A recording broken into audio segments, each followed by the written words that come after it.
সবাইকে জয় যিশু। আমাদের মহান প্রেমময় পিতা প্রভু যীশু খ্রিস্টের নামে আমি আজকে রাত্রিতে সবাইকে স্বাগত জানাই। আসুন আমরা ঈশ্বরের কাছে নিজেদেরকে সমর্পণ করি, তাকে ধন্যবাদ দিই, কারণ সারাদিন তিনি আমাদের সুরক্ষা করেছেন, আশীর্বাদ করেছেন।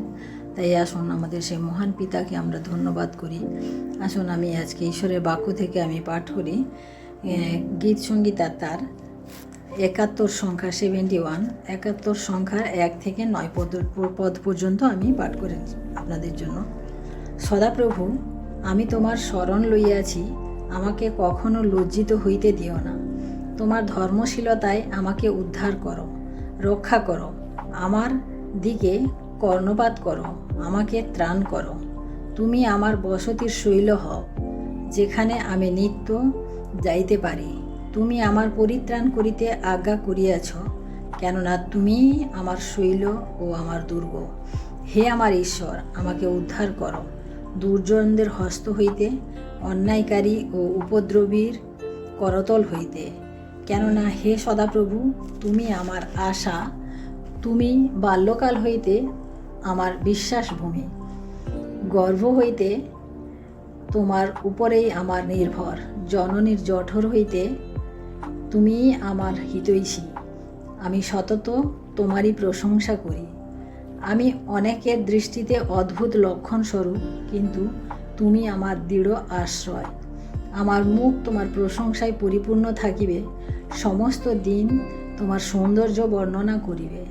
বৃদ্ধ বয়সে আমাকে পরিত্যাগ করিও না, আমার বল ক্ষয় পাইলে আমাকে ছাড়িও না। আমেন। ঈশ্বর তার আপন বাক্যে আমাদের প্রত্যেকে আশীর্বাদ করুন। আমরা দেখি এখানে রাজা দাউদ তার ঈশ্বরের কাছে তিনি কিছু যাচনা করছেন, কিছু প্রার্থনার বিষয়, যে তিনি বলছেন যে আমি তোমার শরণ নিয়েছি, আমাকে কখনো লজ্জিত হতে দিও না।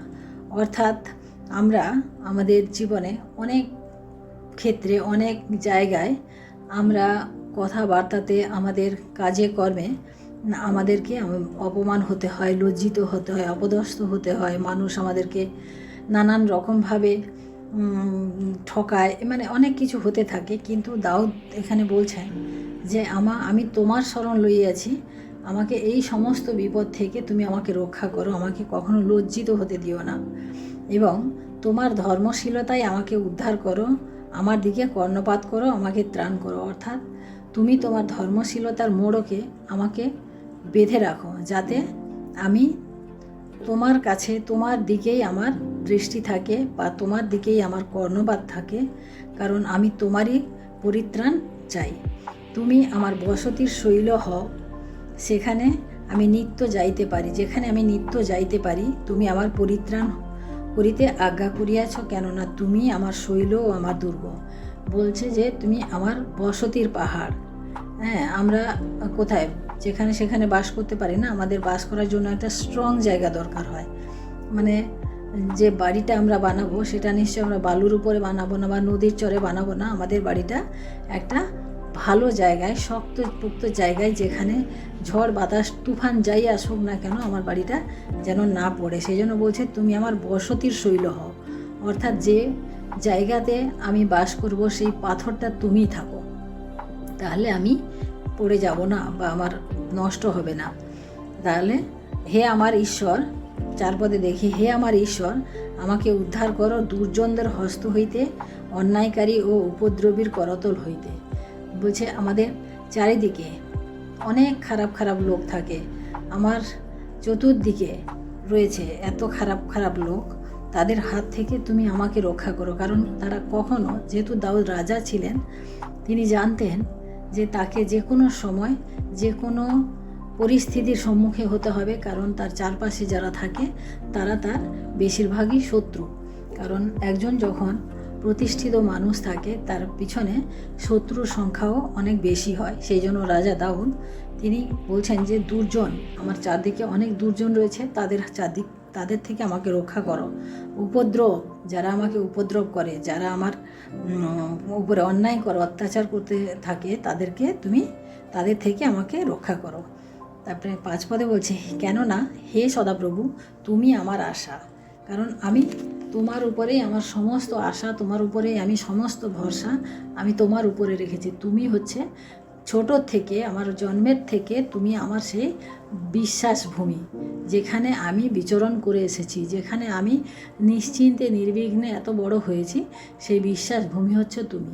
আমার মায়ের গর্ভ থেকে তুমি আমার জন্য মানে ভালো, আমার জন্য ভালো হিতৈষী, অর্থাৎ আমার জন্য তুমি ভালো কিছু চিন্তা করে রেখেছো, তার জন্য আমি তোমার উপরেই নির্ভর করি। সেজন্য এখনও বলছি যে আমার যদি জীবনে অনেক পরিস্থিতি আসবে, সেই পরিস্থিতির সম্মুখে আমাকে যেন যেতে না হয়, আমাকে তুমি রক্ষা করো। 7 পদে বলে, আমি অনেকের দৃষ্টিতে অদ্ভুত লক্ষণ স্বরূপ, কিন্তু তুমি আমার দৃঢ় আশ্রয়। বলছে অনেকের দৃষ্টিতে, অনেক মানুষ আমাকে অদ্ভুত ভাববে, খারাপ ভাববে, অনেকের কাছে সবার কাছে আমরা প্রিয় হতে পারি না ভাই বোন। তাই আমাদেরকে অনেকে অনেক রকম বলবে, কে বলবে ও এরকম দেখতে, ও এরকম কথা বলে, ও এরকম অনেক কিছু বলবে, কিন্তু তুমি আমার দৃঢ় আশ্রয়, কারণ তোমার কাছে আমি নিশ্চিন্ত। তুমি আমার কখনো আমাকে তুমি খারাপ বলবে না, কখনো আমার কিছু খারাপ তোমার সামনে আসবে না। আমার মুখ তোমার প্রশংসায় পরিপূর্ণ থাকিবে, সমস্ত দিন তোমার সৌন্দর্য বর্ণনা করিবে। বলছে আমার মুখ তোমার সম্মুখে সবসময় থাকবে, এবং তোমার যে সৌন্দর্য, তুমি যে এত মহান, তুমি যে এত সর্বশক্তিমান ঈশ্বর, আমি তোমারই শুধু প্রশংসা করব, সৌন্দর্য বর্ণনা করব। বৃদ্ধ বয়সে আমাকে পরিত্যাগ করিও না, আমার বল ক্ষয় পাইলে আমাকে ছাড়িয়া দিও না। দাউদ এখানে জানেন যে মানুষ একসময় আমরা আমাদের রক্তের তেজ যাকে বলে, আমাদের যখন রক্তের গরম থাকে, যখন আমাদের বয়স কম থাকে, মানুষ তখন অনেক কিছু করতে পারে, অনেক কিছু করার পরিকল্পনা করে, অনেক কিছু করে, কিন্তু এক সময় মানুষকে সেটা মেনে নিতে হয় যে বৃদ্ধ হলে মানুষ অসহায় হয়ে যায়, তখন অন্যের উপরে নির্ভর করে চলতে হয়। এখন যারা আমরা স্বাধীন বলি, আমরা নিজেদেরা দেখি, এই করি অমুক করি, আমরা বলি না, কিন্তু একটা সময় আসে যখন আমাদেরকে অন্যের উপরে নির্ভর হতে হয়। যখন বাল্যকাল থাকে তখন আমাদেরকে নির্ভরশীল থাকতে হয়, সেরকম যখন বৃদ্ধ বয়স আমাদের হয় তখনও আমাদেরকে অন্যের উপরে নির্ভর করতে হয়। সেই জন্য দাউদ এখানে বলেন যে ঈশ্বর, তুমি আমাকে ছেড়ে দিও না। কে আমাকে দেখবে আমি জানি না, কে আমাকে করবে জানি না, কিন্তু তুমি আমাকে কখনো ছেড়ে যেও না, কারণ আমি তোমাকে আমার দৃঢ় ভূমি, আমার বিশ্বাস ভূমি হিসেবে আমি মনোনীত করেছি।